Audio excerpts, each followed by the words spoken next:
Bingkai Ramadan. Bingkai Ramadan. Bincang-bincang sekitar Ramadan. Oke, assalamualaikum warahmatullahi wabarakatuh. Selamat Tanggul Tirian Selamat petang. Bukan petang. Menyambut selamat dini hari. Selamat dini hari. Selamat dini hari. Alhamdulillah mau tamu doa. Bingkai Ramadan hadir hari ini poli tiap bading oleh Rian. Ini poli biasanya kita orang di rumah Unggas, tetapi ini langsung di radio di studio Poliama. Hadir biasanya seperti biasa tipe Ustadz Robi Ibrahim yang butia polangguli Arabi pokoknya mabok delo butia. Montapo. Oh, luar biasa. Mak dia tahan ngang lima bola olah bentuk gula abal ya. Saudara Pak Ustaz, alhamdulillah. Alhamdulillah dalam keadaan sehat walafiat dan semoga wah tadi pola Hindu. Oh dia tak ustad di pelet juga mak syukur betul mula-mula abal. Artinya memang mat tetombu si oli Ustaz. Olo Hindu li abal juga. Nah paling lobot di ustad so. Sehat-sehat Ustaz. alhamdulillah sehat. Itu kan baru. Semoga juga para penonton semua kami temu dalam penonton, pendengar Poliama, Memora FM, Poliama. Insyaallah. Pemirsa kita di TV, sehat ya. Di Facebook juga alhamdulillah Iya. Perlaipan Ustaz nana Allah UTPN. Nah, jadi ini Ustaz, hari ini tiap dengar dengan tirian ini amiatnya walau hilain dulu Ustaz. Ya, berdoa loh. Kan ketika misalnya sudah selesai mulai di bulan Ramadan, misalnya sudah selesai melaksanakan bulan Ramadan sampai di akhir, toh. Nah, kami amiatnya kan dia bawa indo atau batanga, batanga onyain tuh Ustaz. istilahnya itu indo batanga onyawa. Dia lo masuk golongan orang-orang yang berhasil, istilahnya walaupun Ustaz dia lebih tanggal Ustaz. Orang bertakwa Dan berhasil dalam pendidikan di bulan Ramadan Ustaz. Nah, ciri-cirinya Allah mola. Taib. Yang pertama bukan Taib Ustaz yang ya. Taib baito terima kasih. Baik maksudnya. Mamula ya balik Ustaz buat penjelasan. Harap pelajar ganti ali Ustaz tanggung lamnya. Anu ditolong hati mau tersinggung. Soalnya Bang Taib sudah tidak pulang-pulang puasa. Heboh sindir lihat dari abadi golan. Taib itu Ustaz. Tafadhal Ustaz. Oke, jadi Taib begini, kalau kita melihat dari sisi orang bertakwa itu ya akan terlihat dari kesehariannya. Keseharian. Iya. Jadi misalnya Ramadan itu kan akan terlihat keseharian. Oh, ini Ramadan. Kenapa? Kesehariannya dia beribadah. Jadi beda kan? Jangan sampai juga Ramadan dianggap sembolo tabia. Jangan sampai berarti musiman. Musiman itu. Wanu Ramadan tabia lah itu. Puasa lah itu. Suhur lah itu. Jadi seakan-akan hanya bulan Ramadan kita bisa beribadah. Oleh sebab itu Imam Az-Zahabi mengatakan dalam sebuah perkataannya, kunu rabbaniyan wala takunu ramadaniyan. Jadilah kamu hamba Allah yang rabbani. Rabbani itu bagaimana? Yang senantiasa beribadah kepada Allah Subhanahu wa taala pada setiap bulan. Wala takunu ramadaniyan, dan janganlah kamu menjadi hamba Allah hanya pada bulan Ramadan saja. Mengenal Allah hanya pada bulan Ramadan saja. Di luar dari bulan Ramadan tidak mengenal Allah.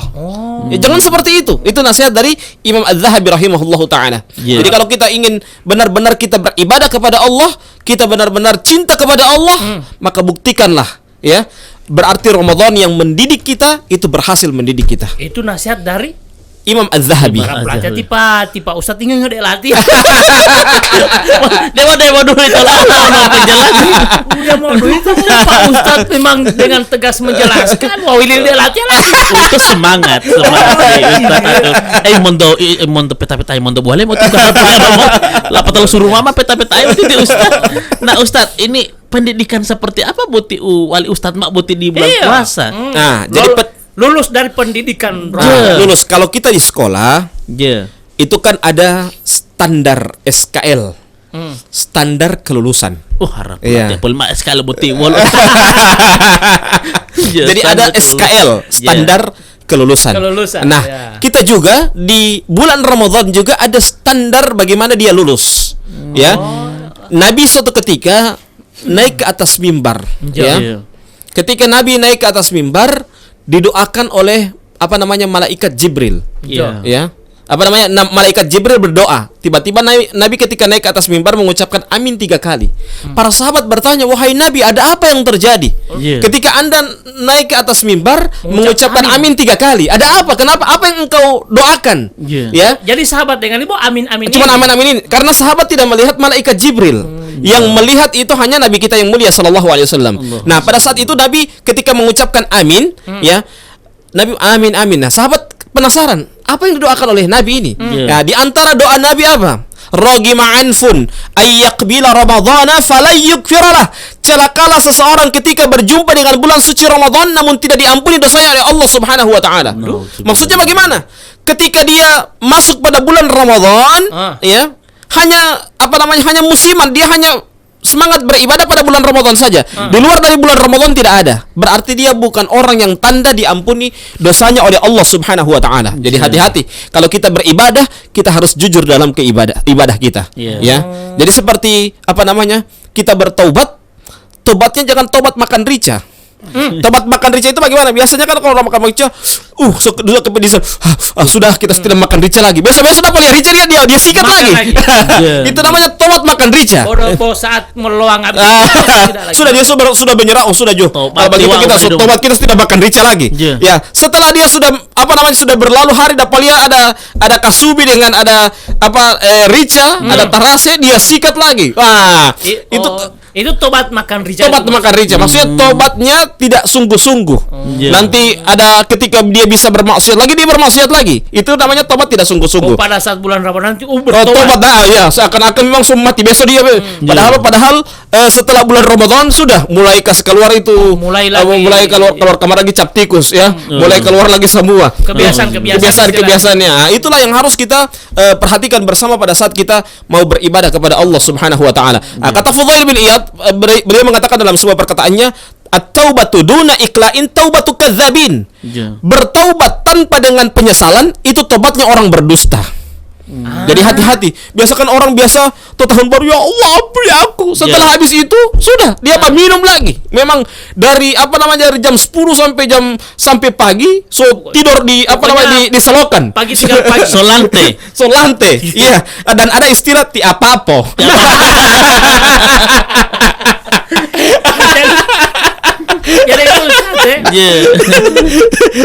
Jadi kita tobat tanpa penyesalan istilahnya. Taubat tanpa penyesalan. Jadi harus dia benar-benar bertobat itu dengan penyesalan. Penyesalan maksudnya bagaimana? Dia berazam, bertekad ketika dia di luar dari bulan Ramadan, dia seperti orang yang rajin beribadah, taat kepada Allah seperti pada bulan Ramadan. Itu jadi akan ada itu tobat benar-benar tobat dan menyesal. Tobat dan menyesal. Supaya dia jadi orang sodikun. Jadi sodikunal. Jadi seperti itu. Ya, itu yang pertama. Jadi dia jujur dalam taubatnya. Ya. Yang kedua, ini doa pertama yang diaminkan oleh Nabi. Doa yang diaminkan oleh Nabi. Jadi orang ketika doa dari malaikat Jibril. Diaminkan. Bayangkan yang mendoakan mulia, yang mengaminkan orang yang mulia. Bayangkan, makhluk Allah yang paling mulia itu adalah malaikat Jibril. Ya, karena yang menyampaikan wahyu, menyampaikan wahyu kepada Nabi Muhammad SAW. Itulah yang kita perhatikan pada saat kita masuk bulan Ramadan. Jadikanlah bulan Ramadan ini adalah awal pertama kali kita hijrah. Kalau yang belum hijrah, ya pertama kali kita hijrah.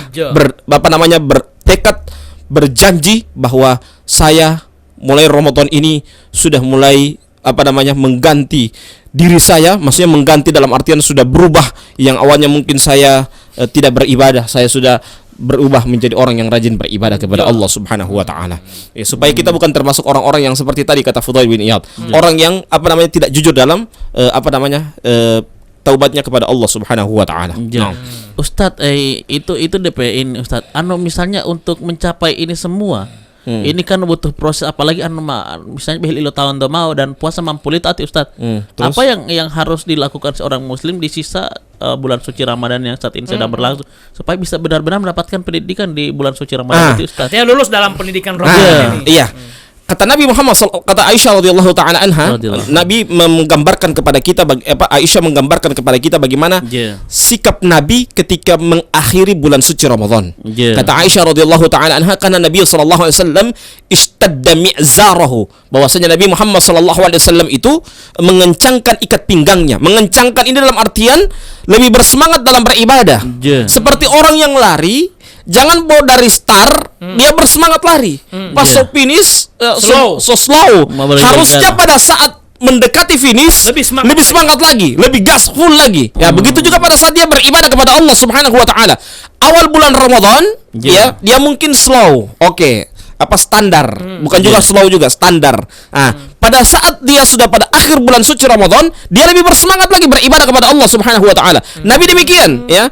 Kita biasanya sebagian orang kadang pada 10 malam pertama, 10 malam kedua, kadang bersemangatnya di masjid. 10 malam ketiga itu semangatnya sudah di pasar senggol. Ya, saya khawatir ketika kan Lailatul Qadar itu kan datang, ya. Khairum min alfi syahrin, ya. Lebih baik daripada 1000 bulan, lebih baik daripada 83 tahun. Jangan sampai ketika malaikat Lailatul Qadar ini datang kepada kita, kita ditemui di pasar senggol. Kita ditemui orang bermain remi. Ya, sehingga dihitung 83 tahun bermain remi. Mati dalam itu lagi heran. Tapi kan untuk sekarang kan Ramadan sekarang kan Lando kan dianjurkan di rumah saja. Di rumah saja. Stay di rumah tapi beribadah. Beribadah. Senggol tidak ada. Iya. Alhamdulillah ini lagi pelip palanya. Jadi seperti itulah maksudnya semangat beribadah pada 10 malam terakhir itu kata Nabi kata Aisyah, karena Nabi SAW istadda mi'zarahu, Nabi itu lebih mengencangkan ikat pinggangnya, wa ahya lailahu, dan menghidupkan malam-malamnya, wa aiqadha ahlahu, dan membangunkan keluarganya untuk melaksanakan ibadah kepada Allah Subhanahu wa taala. Jadi kalau orang mau bersemangat beribadah, usahakan pada 10 malam terakhir itu ditingkatkan lagi. Jangan justru semakin slow, ya. Justru itu itulah yang dilakukan oleh Nabi Muhammad sallallahu alaihi wasallam. Nah, Ustaz, engonti kan baru doa pertama yang diaminkan oleh Nabi. Iya. Nah, masih ada dua lagi doa. Iya, masih ada dua. Di antaranya kan 3 kali tiba-tiba Nabi. Iya. Lo doa. Iya, lo amin. Iya. Yang saya ingat baru dua, ya. Yang kedua adalah celakalah seseorang ketika dia berjumpa dengan kedua orang tuanya namun dia tidak berbakti kepada kedua orang tuanya. Ya. Jadi ada orang tua durhaka kepada orang tuanya, ya. Ada durhaka di zaman sekarang sudah modern juga. Semakin canggih semakin modern. Seperti apa itu? Kadang ketika dia lahir orang tuanya mengasuh dia. Ketika dia sudah nikah, anaknya lagi dititip sama orang tuanya. Ini durhaka modern ini begini.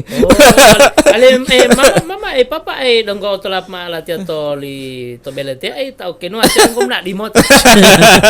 Kalau orang tua kita minta tidak apa-apa. Yang jadi masalah itu pati mama jangan apa, ti papa jangan apa, maksudnya sama orang tuanya, sama ti bapu jangan apa, ti nenek jangan apa. Ya kan dibilang sama anak-anak begitu. Ya, ini kan orang-orang yang tidak memperhatikan bagaimana adab dia dalam berbakti kepada kedua orang tuanya.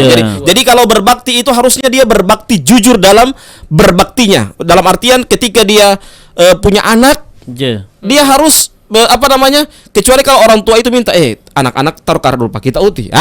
Itu boleh. Berarti tidak apa-apa itu. Jangan dari pagi sampai sore dia coba alasan ini dia masuk kantor dari pagi sampai sore dia supit titip daripada orang tua lagi. Baru dia tidak kasih uang lagi itu orang tua. Ya ini kan durhaka, ini durhaka modern. Ya seperti itulah. Jadi mau balik mana yang nanti Ustadz, orang yang lulus dalam pendidikan Ramadan. Ya toh. Nah jadi lain untuk Rian yang nanti kan. Walaupun saya tanya tadi bagaimana itu orang supaya bisa mendapatkan betul pendidikan. Pendidikan. Jadi, hal-hal lain Ustadz, misalnya yang lebih sederhana lagi, bagaimana misalnya Amiati ini setelah bulan Ramadan nanti, Amiati memang benar-benar sudah orang yang sudah lulus untuk istiqomah beta Walia mungkin. Kiat-kiat dia Ustadz.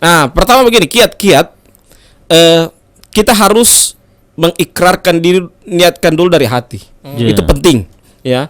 Kalau sehati saja tidak ada bersemangat, bagaimana mungkin kita mau beribadah dengan maksimal? Benar. Jadi dari hati dulu. Kalau hati itu ada, atau istilah orang Gorontalo hieti, getaran hati itu menentukan. Ya, kalau itu ada berarti sudah Bismillah. Ya. Yang kedua, yang dipertaruhkan itu adalah 11 bulan setelah seperti orang melaksanakan ibadah haji ataupun ibadah umroh. Yeah. Oke, di sana rajin beribadah biasa karena di sana pusat peradaban. Yeah. Ya kan tempat memang orang semua seperti kalau di sini seperti puasa. Yeah. Semua orang itu sibuk dengan ibadah. Masuk waktu maghrib ya orang semua dari jam dari jam 5 so pergi ke masjid.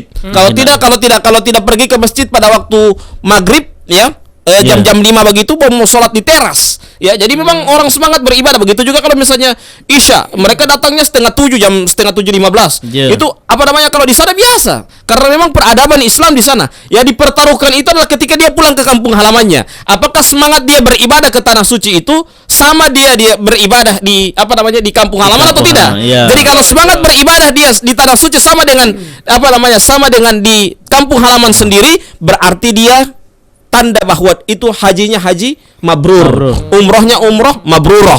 Ya, karena apa? Karena semangat beribadahnya tidak turun. Ya, tetap terus. Begitu juga orang yang bertakwa pada bulan Ramadan. Ya, kalau dia rajin beribadah, rajin berpuasa pada bulan Ramadan itu biasa.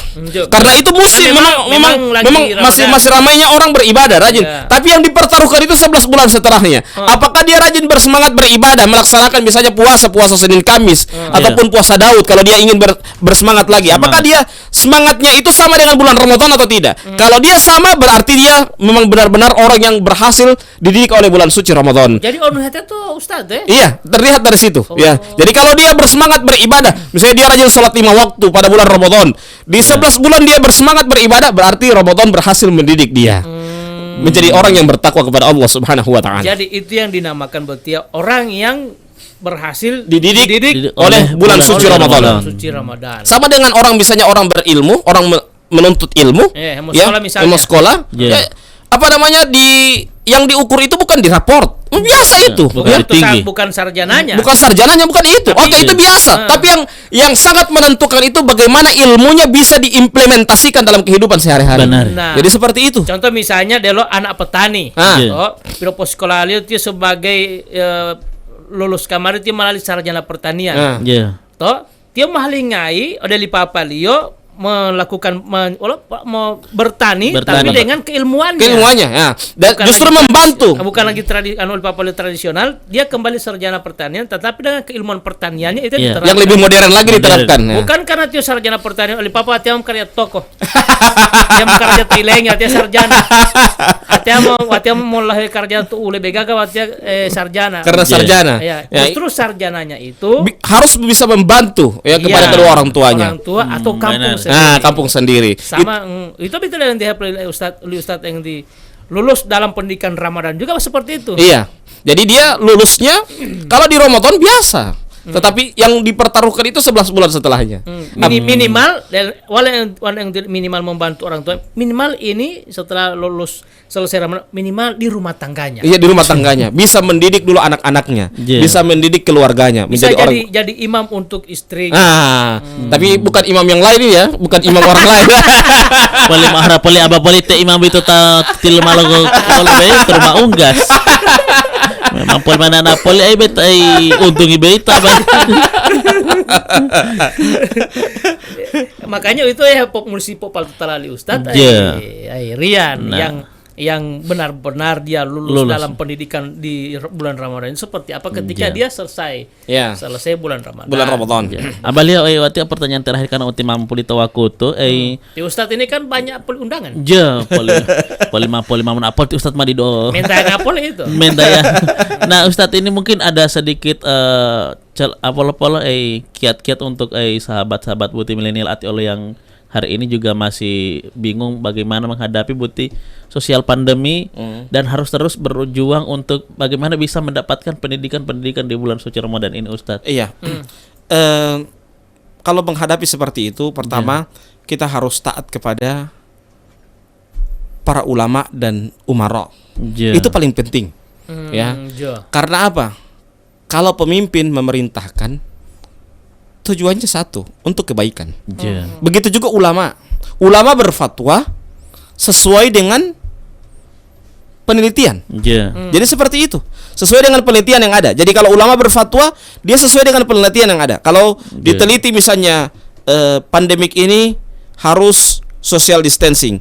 Pandemik ini harus lockdown.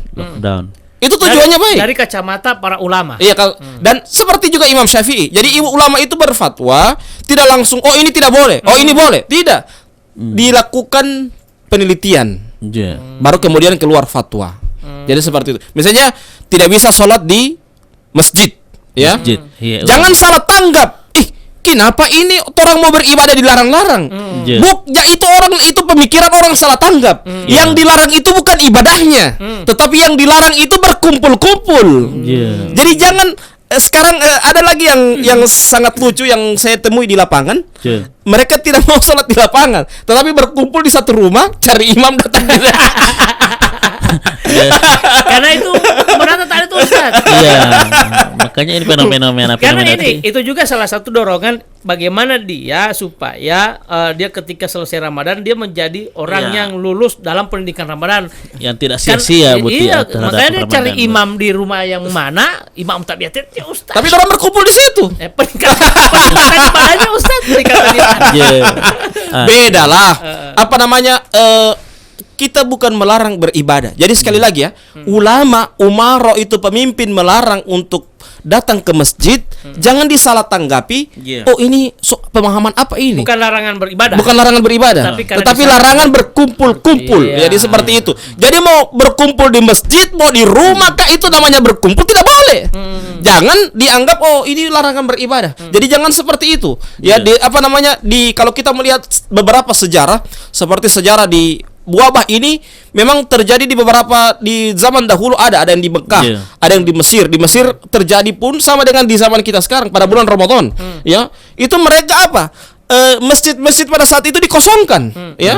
Jadi wabah dahulu itu sudah ada dan masjid-masjid dikosongkan. Jadi memang kalau kita melarang orang wabah itu orang memaksakan diri untuk sholat di masjid, mereka harus baca sejarah dulu, ya, sejarah dulu. Jadi sejarah itu sudah membuktikan beberapa tahap, baik itu di Andalus, kemudian di Mekah, kemudian di Mesir, itu wabah itu terjadi karena apa? Karena ada dan mereka cara tindakan preventifnya dengan mereka mengosongkan masjid itu supaya dikhawatirkan jangan sampai ada orang berkumpul-kumpul di masjid itu. Artinya supaya kita lulus dari pendidikan Ramadan ini, kita meningkatkan iman atau ketakwaan kita, ibadah kita di rumah masing-masing, sendiri-sendiri. Dalam artian cuma satu keluarga itu, jangan pengkamar semua keluarga datang di situ.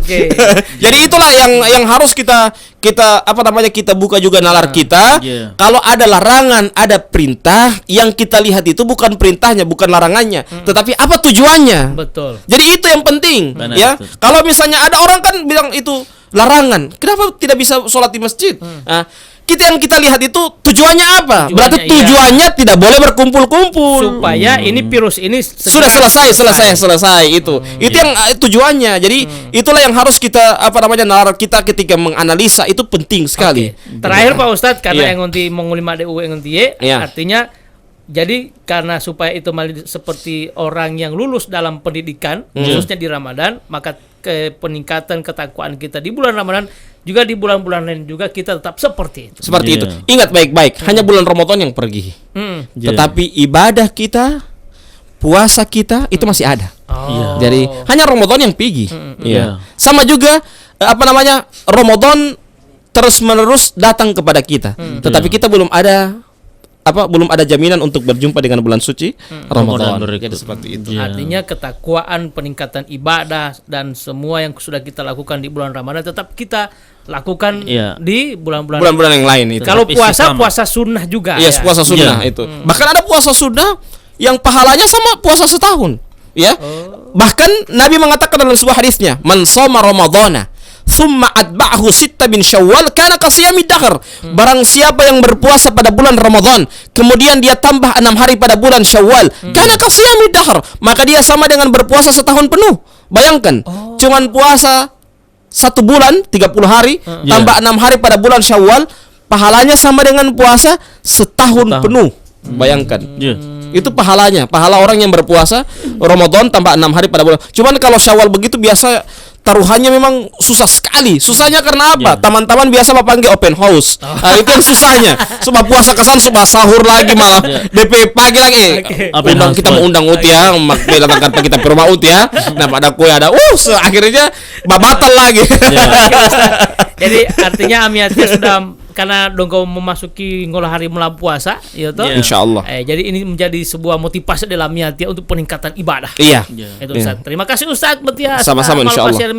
Karena biasanya bawa di rumah unggas, alhamdulillah kita bisa berkumpul di studio langsung loh, Poliama. Oke, terima kasih tamu doa. Wow, bawa untuk melabut ya bincang-bincang sekitar Ramadan di Abadinggo Lirian bersama Ustaz Robi Ibrahim. Robianto Ibrahim. Wow, hari ini kita membahas tentang apa dulu tadi ini? Orang-orang yang berhasil dididik oleh bulan suci Ramadan. Baru baju mau Hindu hati-hati Abadinggo. Wow. Hati-hati Rian Rantang. Dan saya Ustaz Robi. Assalamualaikum warahmatullahi wabarakatuh. Bingkai Ramadan. Itulah bincang-bincang sekitar Ramadan atau Bingkai Ramadan.